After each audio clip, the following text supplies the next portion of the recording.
तो आज की इस वीडियो में हम देखने वाले हैं मिलर इंडाइसेस।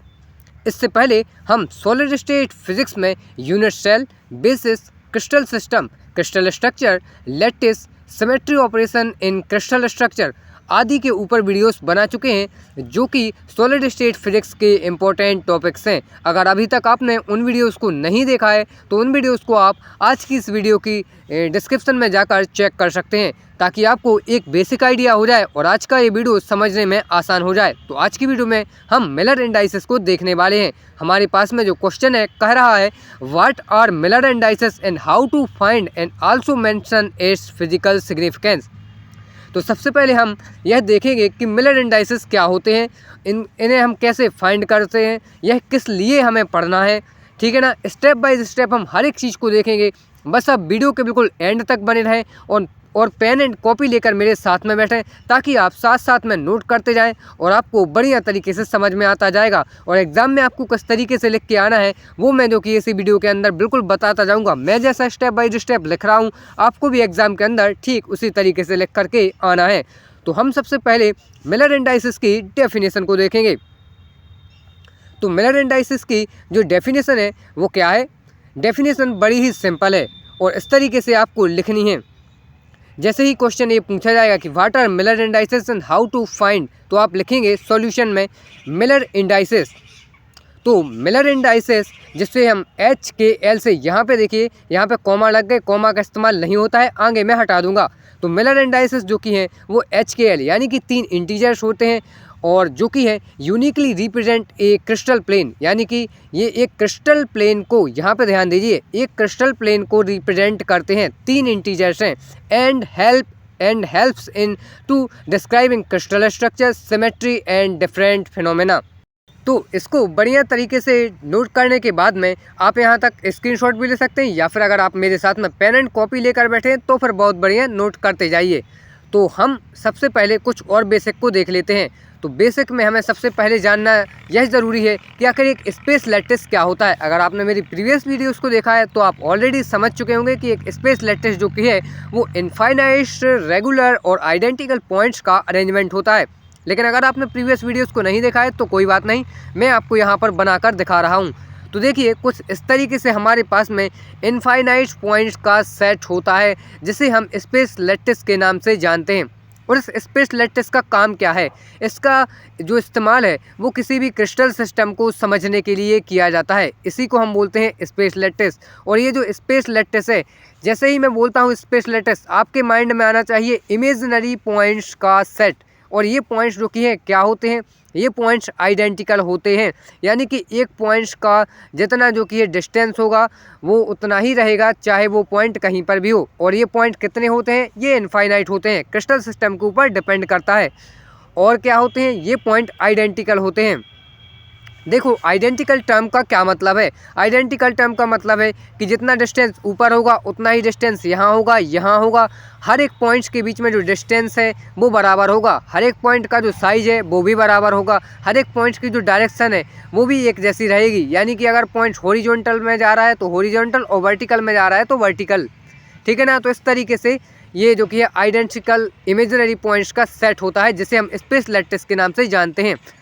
अब अगर हम इस स्पेस लैटिस में किसी प्लेन की कल्पना करें, मान लीजिए कि हमारा प्लेन कुछ इस तरीके से जाता है, या फिर चाहे तो हम इसको बना सकते हैं कि ये कुछ इस तरीके से जाता है। अब एक प्लेन है, प्लेन तो भैया कैसा भी हो सकता है ना, उसकी कोई फिक्स एक डायरेक्शन नहीं है।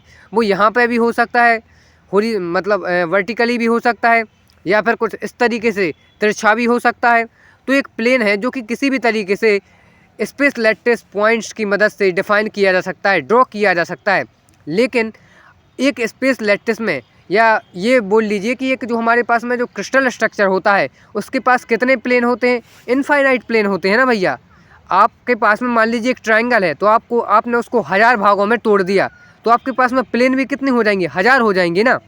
तो इसी तरीके से हमारे पास में किसी भी चीज़ का जो क्रिस्टल स्ट्रक्चर होता है, एग्जाम्पल के लिए मान लीजिए डायमंड है, तो आपने डायमंड को मान लीजिए कि 1,00,000 इतने छोटे छोटे पार्ट्स में डिवाइड कर दिया जिन्हें हम नहीं देख सकते, तो हम क्या बोलेंगे कि एक क्रिस्टल के पास में जो कि है इनफाइनाइट जो कि है प्लेन्स हो सकते हैं अगर हम उसे तोड़ें। तो इन्हीं प्लेन्स को दिखाने के लिए HKL3 इंटीजर्स का इस्तेमाल किया जाता है, ठीक है ना, जिन्हें मिलर नाम के एक वैज्ञानिक ने दिया था, इसीलिए हम इनको मिलर इंडाइसेस बोलते हैं। और ये जो कि इस तरीके से हो सकते हैं 0,0,1 या फिर मान लीजिए 0,0,1, सॉरी यहाँ पे ये जो कॉमा लग गया ना, ये कॉमा कहीं पर भी नहीं आएगा। ये मैंने एक्चुअली में अभी मैं वॉइस ओवर कर रहा हूँ, इसीलिए मैं इसको ठीक नहीं कर सकता, लेकिन अगर आप अपनी कॉपी में नोट कर रहे हैं तो इस बात का खास ख्याल रखें कहीं पर भी आपको जो कि ये कॉमा नहीं लगाना है, ठीक है ना। इसको आपको डायरेक्टली लिखना है, HKL लिखेंगे तो जैसे आप मान लीजिए रिप्रेजेंट कर रहे हैं 111 प्लेन को, ठीक है ना, तो यहाँ से आप इस तरीके से इसको कॉमास को हटा सकते हैं, ठीक है ना। तो इस बात का आप खास ख्याल रखेंगे। तो HKL आई थिंक आप समझ चुके होंगे, 3 इंटीजर्स हैं जिन्हें मिलर नाम के एक साइंटिस्ट ने दिया था, इसीलिए हम इन्हें मिलर इंडाइसेस कहते हैं। और ये क्रिस्टल में प्लेन्स को डिफाइन करने के लिए जो कि है बनाए गए हैं, ठीक है ना। तो अब बारी आती है कि how to find Miller indices for any crystal plane. कोई भी हमारे पास में अगर क्रिस्टल स्ट्रक्चर है तो उसमें हम प्लेन्स को जो कि है कैसे फाइंड करेंगे। तो इसको हम बढ़िया तरीके से बिल्कुल स्टेप बाय स्टेप देखेंगे, एक एक स्टेप हम देखेंगे और एक एक स्टेप को समझते जाएंगे। अगर आपको कहीं पर कोई भी भैया डाउट रह जाता है ना, बढ़िया तरीके से कमेंट करो, आपके कमेंट का रिप्लाई ज़रूर दिया जाएगा। तो यहाँ तक आप बढ़िया तरीके से नोट कर लीजिए और इसके बाद में हम चलते हैं, अब ये देखते हैं कि हम किस तरीके से इसको फाइंड करना है। तो टोटल 5 स्टेप्स में हम इसको जो कि है फाइंड करेंगे। तो सबसे पहले स्टेप नंबर 1, तो स्टेप नंबर 1 में हमें क्या करना होता है, स्टेप नंबर 1 में हमें क्या करना होता है वो मैं यहाँ पे आपको लिख के दिखाता हूँ। तो सबसे पहले तो आपको यहाँ पे 3 कोऑर्डिनेट एक्सेस ड्रॉ करनी पड़ेंगी और उससे भी पहले आपको एक एटम को जो कि है सेंटर में मानना है। कोई भी मान लीजिए आपने एटम माना जो कि एक सेंटर है, मान लीजिए ये हमारा एटम O है, फिर आप इस सेंटर से एक कोऑर्डिनेट एक्सेस X ड्रॉ करेंगे और दूसरी कोऑर्डिनेट एक्सेस Y ड्रॉ करेंगे और तीसरी जो कि है Z, ठीक है ना, एक सेंटर को मानते हुए। तो सेंटर पे एटम है ऐसा आप मानेंगे और तीनों कोऑर्डिनेट एक्सेस को आप ड्रॉ कर देंगे। तो ये काम होगा आपका स्टेप नंबर 1 में। तो इस तरीके से आप एक्सेस को ड्रॉ कर देंगे। उसके बाद में आप X डायरेक्शन की तरफ मानेंगे कि हमारे पास में जो डिस्टेंस है वो A है, या फिर ये जो है ये इंटरसेप्ट हैं, जो A है, B है और C, ये हम A, B और C का इस्तेमाल करेंगे तीनों की तीनों कोऑर्डिनेट एक्सिस में डिस्टेंस को दिखाने के लिए। या फिर आप बोल सकते हैं, अगर मैथमेटिकली मैं इनको बोलूँ तो ABC जो कि हैं वो हमारे 3 यूनिट लेंथ वेक्टर हो जाएंगे, लेंथ यूनिट वेक्टर्स हो जाएंगे, ठीक है ना, जो कि X और Y और Z डायरेक्शन यानी कि तीनों की तीनों डायरेक्शन में जो कि है किसी भी क्रिस्टल के एजेस की डिस्टेंस को दिखाएंगे, ठीक है ना। तो ये काम होगा हमारा A, B और C को। तो इस तरीके से आप इसको जो कि ये दिखा सकते हैं। तो स्टेप नंबर 1 में थोड़ा सा आप यहाँ पे लिखेंगे, क्या लिखेंगे कि चूज एनी, यानी कि आप क्या कर रहे हैं स्टेप नंबर 1 में वो आप यहाँ पे लिखेंगे। तो आप लिखेंगे choose any atom as centre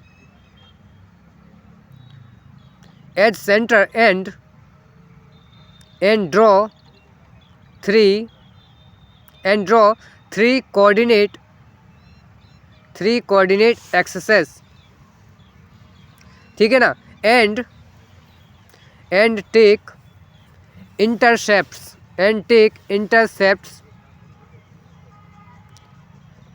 along X, Y and Z। तो आपको अब यहाँ पे देखिए क्या करना है, जो आपने तीनों की तीनों कोऑर्डिनेट एक्सेस ड्रॉ करी हैं, आपको इसमें इंटरसेप्ट को सिलेक्ट करना है। मान लीजिए कि हमारे पास में जो क्रिस्टल प्लेन है वो X डायरेक्शन में 2A डायरेक्शन पर कट जो कि है इंटरसेप्ट करता है, Y में जो कि है 2B पर और Z में 2C पर। तो अगर आप इन तीनों की तीनों इंटरसेप्ट को मिला दें तो आपके पास में एक जो कि है प्लेन बन जाता है। देखिए तीनों के तीनों अगर आप पॉइंट्स को मिला देंगे, तीनों की तीनों जो इंटरसेप्ट हैं एक्स, वाई और जेड, यानी कि तीनों की तीनों डायरेक्शन में, उनको अगर आप मिला देंगे तो आपके पास में एक प्लेन बनकर तैयार हो जाता है, जैसा कि आप देख सकते हैं। तो एग्ज़ाम में भी आप इसको इसी तरीके से बना सकते हैं। तो मैं यहाँ पर थोड़ा सा इसको भाषा के तौर पर लिख भी दूंगा। Suppose we take 2A 2B 2C as intercepts, ठीक है ना। तो एक्स वाई जेड तीनों डायरेक्शन में हमने इंटरसेप्ट्स को ले लिया। So we will find a plane. तो आपने जो किया इस तरीके से एक प्लेन को फाइंड कर लिया। अब इस प्लेन के लिए मिलर इंडाइसेस क्या होंगे, इनको हिंदी में बोलते हैं मिलर सूचकांक, यानी कि जो किसी चीज़ की आपको सूचना इन्फॉर्मेशन देते हैं। तो मिलर इंडाइसेस भैया किस चीज़ की सूचना आपको देते हैं, आपको भैया क्रिस्टल प्लेन की सूचना देते हैं, इसीलिए हम इन्हें मिलर इंडाइसेस कहते हैं। तो ये आपने देखा। मैं सबसे पहले स्टेप नंबर 2 की तरफ चलूँगा अब इसके बाद में। तो यहाँ पे ऊपर सबसे पहले क्या लिख दूंगा, एक्स, वाई और जेड के नीचे उनकी इंटरसेप्ट, यानी 2A 2B और 2C। स्टेप नंबर 2 में फिर आप क्या करेंगे, आप लिखेंगे express the intercept as multipliers of ABC। हमारे पास में अब ये जो इंटरसेप्ट हैं इनको आपको ABC के मल्टीप्लायर्स के रूप में जो कि है एक्सप्रेस करना है। एक्सप्रेस एक्चुअली में आपको करना नहीं है, एक्सप्रेस तो वो पहले से ही है, ठीक है ना। तो आप बस अब आपको इसके मल्टीप्लायर्स को यहाँ पे ले लेना है स्टेप नंबर 2 में। तो ABC और A B और C तीनों के मल्टीप्लायर क्या है, 2 2 2 है ना, तो वही आपको यहाँ पे ले लेना है, ठीक है ना। तो यहाँ पे आप क्या ले लेंगे, ये यहाँ पे 2 2 और 2, ठीक है ना। तो इस तरीके से आपने इनके मल्टीप्लायर्स को जो कि है ले लिया। तो स्टेप नंबर 2 में आपको मल्टीप्लायर्स को चूज कर लेना है इंटरसेप्ट के, ठीक है ना। तो मल्टीप्लायर्स को चूज करने के बाद में हम मूव करेंगे स्टेप नंबर 3 की तरफ। तो स्टेप नंबर 3 में आपको क्या करना होता है, आप लिखेंगे टेक रिसाइप्रोकल, यानी कि हमने जो मल्टीप्लायर्स लिए हैं अब हमें उनका रिसाइप्रोकल लेना है। भैया रिसाइप्रोकल का क्या मतलब होता है, रिसाइप्रोकल का मतलब होता है जो हमारे पास में नंबर है हम उसका अपोजिट ले लेंगे, यानी कि 2 को 1/2 लिखेंगे और इसको भी 2 1/2 और यहाँ पे भी आ जाएगा हमारे पास में 1/2। तो इस तरीके से आप रिसाइप्रोकल लेंगे जो हमने मल्टीप्लायर्स लिए हैं, ठीक है ना। तो इस तरीके से आप जो कि रिसाइप्रोकल लेने के बाद में स्टेप नंबर 4 की तरफ चलेंगे। तो बढ़िया तरीके से उसको नोट करने के बाद में स्टेप नंबर 4 में आपको क्या काम करना है अब वो मैं आपको दिखाता हूँ। तो सबसे पहले आप लिखेंगे अब स्टेप नंबर 4। तो मैं यहाँ पे लिखूँगा स्टेप नंबर 4। तो स्टेप नंबर 4 में हमारे पास में ये जो रिसाइप्रोकल है आपको इनका LCM लेना है। क्या लेना है भैया, LCM। तो मैं यहाँ पे लिखूँगा टेकिंग LCM ऑफ रिसाइप्रोकल, आपको इनका LCM लेना है। तो LCM भैया 1/2 1/2 1/2 है, यानी कि LCM भैया क्या निकल के आ जाएगा आपको यहाँ से जो कि है सिंपल सा यहाँ पे एक और चीज़, हाँ, और आप जो LCM लेंगे उसको आपको मल्टीप्लाई भी करना है रिसाइप्रोकल में। तो 1/2 1/2 और 1/2, तो यहाँ से आप LCM लेंगे तो इसका LCM क्या हो जाएगा भैया, 2 हो जाएगा ना, 2 से ही डिवाइड होगा। तो यहाँ पे हमें LCM लिया हमने 2 और 2 से ही मल्टीप्लाई कर दिया रिसाइप्रोकल में। तो मल्टीप्लाई करेंगे तो क्या हो जाएगा 2/2 2/2 2/2, तो अल्टीमेटली आपके पास में आ जाएगा 1,1,1। तो फाइनली आपके पास में मिलर इंडाइसेस आ जाएंगे। यही जो कि आपके मिलर इंडाइसेस होंगे, क्या 1,1,1 HKL के रूप में। अगर हम देखें, सॉरी मैं हर बार गलत बोल दे रहा हूँ, 1,1, यहाँ पे मैंने फिर से जो कि है गलती से लिख दिया था, ठीक है ना भैया। कभी कभी गलती से मिस्टेक हो जाती है तो आप उसको दिल पे नहीं लेना, ठीक है ना। तो यहाँ पे आप क्या लिखेंगे, बिना कॉमा लगाए आपको मिलर इंडाइसेस को लिखना है। तो 1,1,1। तो ये इस तरीके से हमारे फाइनल मिलर इंडाइसेस 4 स्टेप्स में हमने फाइंड कर लिए। अगर इसको थोड़े समरी के रूप में या फिर शॉर्ट वे में आप लिखना चाहें तो आप इस तरीके से इसको याद रखने के लिए मैं आपको बता रहा हूँ कि आपको स्टेप नंबर 1 में आपने क्या करना है जी, आपने ये करना है कि आपको इंटरसेप्ट चूज करनी है। तो मैं यहाँ पे लिखूँगा इंटरसेप्ट 2A हमने लिया था, 2B और 2C। तो ये हम इंटरसेप्ट लेंगे। इंटरसेप्ट के बाद में हम इस इंटरसेप्ट का जो कि है क्या लेंगे, इसके जो कि हम मल्टीप्लायर्स को चूज करेंगे,